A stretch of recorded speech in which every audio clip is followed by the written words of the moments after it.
Swastiastu. Perkenalkan, nama saya Putu Maiza Widi Adriani dengan NIM 20120211213 dari Prodi Pendidikan Bahasa Inggris Rombol 20 Agama Hindu akan mempresentasikan mengenai pembahasan soal UTS Agama Hindu semester 1. Soal nomor 1. Tuhan adalah kebenaran, Tuhan ada di mana-mana, jangan pernah bersandar pada ketidakbenaran dalam keadaan apapun. Jika mengikuti jalan ketidakbenaran, kita tidak akan dapat mengembangkan kasih. Maka dari itu, kembangkanlah kasih sepanjang waktu. Berikanlah contoh dalam kehidupan sehari-hari bagaimana mengembangkan kasih kepada seluruh ciptaan Hyang Widi dengan mengikuti kebenaran.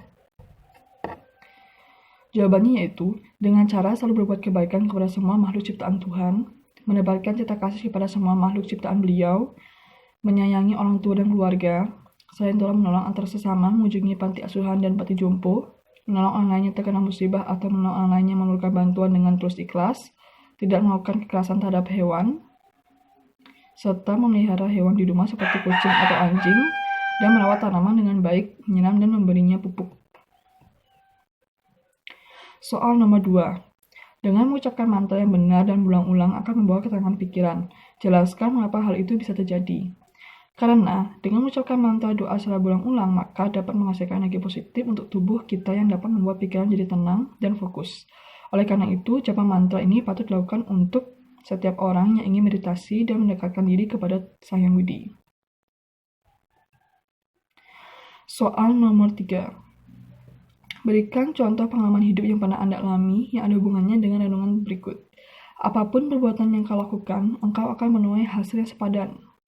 Maka dari itu, engkau harus mengembangkan moralitas dan meresapkan nilai-nilai kemanusiaan.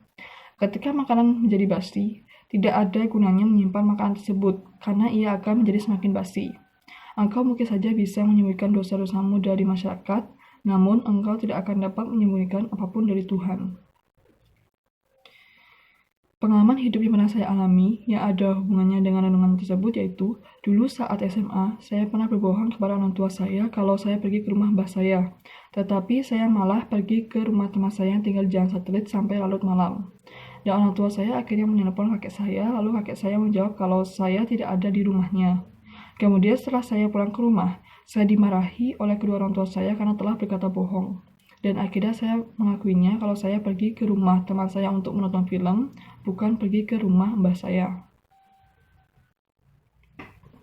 Soal nomor 4.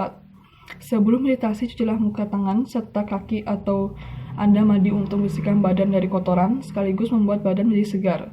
Duduklah dengan memakai alas dari kain atau tikar atau selimut. Posisi punggung tegak, lurus, dan tangan diletakkan di pangkuan dalam posisi rileks. Pejamkan mata serta tenangkan pikiran beberapa detik.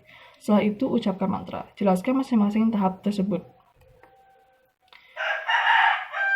Masing-masing dari tahap tersebut yaitu mencuci muka, tangan, dan kaki dengan baik untuk menghindari tubuh kita dari kotoran atau membersihkan badan, pergi ke kamar suci atau padmasana, lalu menghidupkan dupa harum, duduk bersila, rileks, dan tenang dengan memakai alas atau tikar, posisi punggung atau badan tegak, tangan diletakkan di pangkuan dengan rileks, lalu memejamkan mata dengan mengucapkan mantra untuk meditasi seperti mantra Om Namah Shivaya secara berulang-ulang melalui japa mantra.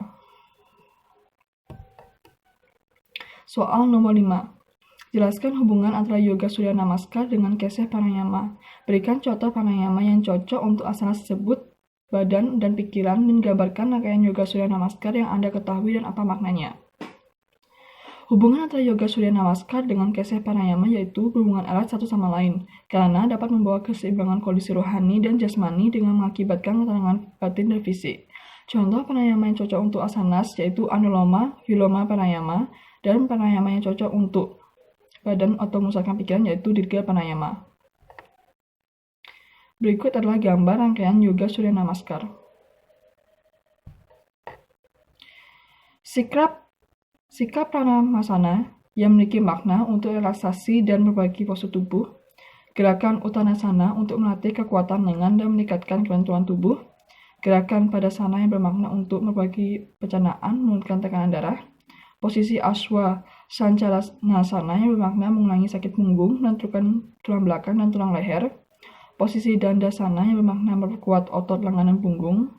Asta Namaskara memiliki makna memberi efek peregangan di leher dan bahu sehingga dapat meredakan stres dan memperkuat otot tangan, bahu, serta kaki. Bhujangasana yang bermakna meningkatkan sirkulasi darah, memperkuat otot perut, serta Adho Mukha Svanasana yang memiliki makna untuk menenangkan pikiran, mengurangi sakit punggung, dan membantu melancarkan sirkulasi darah. Soal nomor 6.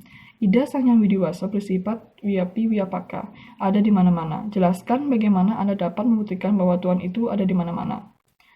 Saat saya sedang berdoa, saya merasakan kehadiran Tuhan dalam hati saya. Saya lebih merasa tenang dan damai. Selain itu, saat saya hendak berpergian ke luar rumah, saya selalu selamat di perjalanan sampai tempat tujuan karena saya percaya bahwa Tuhan itu selalu bersama saya kemanapun saya pergi dan selalu melindungi saya. Soal nomor 7. Bila contoh dalam kehidupan sehari-hari bagaimana mengembangkan kasih dengan mengikuti kebenaran seperti yang diajarkan dalam Bhagavad Gita? Dengan cara, jawabannya yaitu dengan cara menunjukkan belas kasihan dan cinta kasih kepada setiap orang, tidak memandang ras, suku, agama maupun jenis kelamin, berbuat sesuatu yang dapat membahagiakan orang lain seperti memberi sedekah kepada orang yang tidak mampu, memberikan oleh-oleh kepada anak-anak di panti asuhan, bersedekah atau mengunjungi panti jompo, memberi makan hewan seperti kucing atau anjing yang sedang kelaparan, menyirami dan merawat tumbuh-tumbuhan dengan baik, serta selalu berbuat kebaikan. Soal nomor 8. Berikan contoh pengalaman hidup yang pernah Anda alami yang ada hubungannya dengan renungan berikut. Apapun perbuatan yang kau lakukan, engkau akan menuai hasil yang sepadan. Maka dari itu, engkau harus mengembangkan moralitas dan merasakan nilai-nilai kemanusiaan. Ketika makanan menjadi basi, tidak ada gunanya menyimpan makanan tersebut karena ia akan menjadi semakin basi. Anda mungkin saja bisa menyembunyikan dosa-dosamu dari masyarakat, namun Anda tidak akan dapat menyembunyikan apapun dari Tuhan. Pengalaman hidup yang pernah saya alami yang ada hubungannya dengan renungan tersebut yaitu dulu saat SMA, saya pernah berbohong kepada orang tua saya kalau saya pergi ke rumah mbah saya. Tetapi saya malah pergi ke rumah teman saya yang tinggal di Jalan Satelit sampai larut malam. Dan orang tua saya akhirnya menelpon kakek saya, lalu kakek saya menjawab kalau saya tidak ada di rumahnya.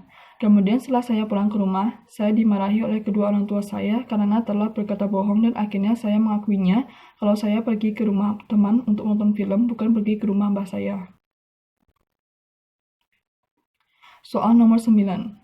Yoga dan meditasi adalah salah satu cara untuk kita bisa mendapatkan ketenangan jiwa, perasaan, damai, dan bisa melepaskan kita dari rasa stres.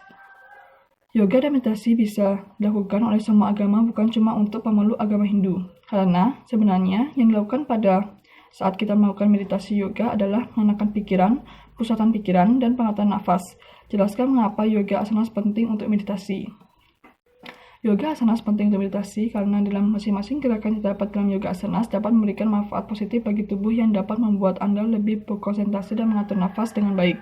Seperti sikap Padmasana dan Siddhasana yang dapat memberikan efek ketenangan pada seluruh jaringan syaraf, pikiran, dan dapat menopang tubuh dalam jangka waktu yang lama, karena tubuh mulai dikendalikan oleh pikiran, dan sikap ini sangat diperlukan untuk melakukan meditasi. Soal nomor 10 atau soal yang terakhir. Peraturan dalam agama Hindu menegaskan bahwa yang mempunyai kewenangan untuk memimpin suatu yajna adalah orang suci atau orang bijaksana, yang dalam hidupnya telah melakukan penyucian lahir dan batin melalui upacara padisaan atau pawintanan. Orang yang telah melakukan upacara padisaan dan pawintanan itu disebut pandita dan pidandita. Jelaskan syarat-syarat melakukan penyucian lahir dan batin orang suci. Jawabannya yaitu, laki-laki atau wanita yang sudah menikah atau tidak menikah, berusia minimal 40 tahun, berbudi pekerti yang luhur, sehat jasmani dan rohani, mendapat persetujuan dari gurunya atau nabe, memahami bahasa Kawi atau Sanskerta, mendalami isi dari kitab suci Weda, memiliki pengetahuan umum yang luas, lulus Diksa Parisai dinyatakan dengan syarat atau surat resmi dari pengurus PHDI Kabupaten atau Provinsi setempat, yang tidak terikat dengan pekerjaan di luar kegiatan keagamaan. Sekian dari presentasi saya. Apabila ada kesalahan kata atau hal-hal yang kurang berkenan, saya mohon maaf. Saya tutup dengan Paramasanti. Om Santi Santi Santi Om.